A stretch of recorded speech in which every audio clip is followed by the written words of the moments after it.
Hürmetli dostlar, indi uzak yıllar benim icadım артından күзәтеп барган, meni yaratып тыңлаучым, Нижневартовский қаласында яшәүче Равиль Хуббатуллинның гомер бәйрәме. 30 яшьлек матур юбилейы. Мин аны чын күңелдән кайнар котлыймын.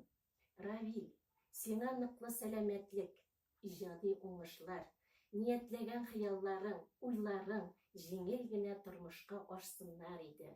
Якын кешеләрең һәр вакыт яннарыңда булсыннар. Музыкаль бүләгемне кабул итеп ал.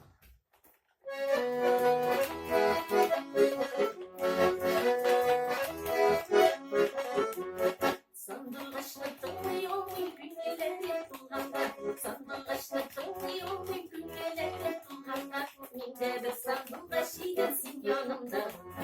Миндә бер сандугач игән син янымда.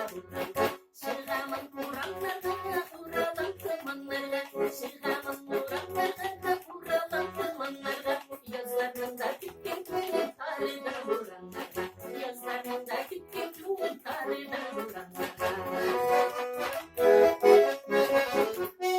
Ике урам парасы, ярар икән барасы, ике урам парасы, ярар икән барасы, тыңлай белми йомдар белми сызлый күңелем ярасы.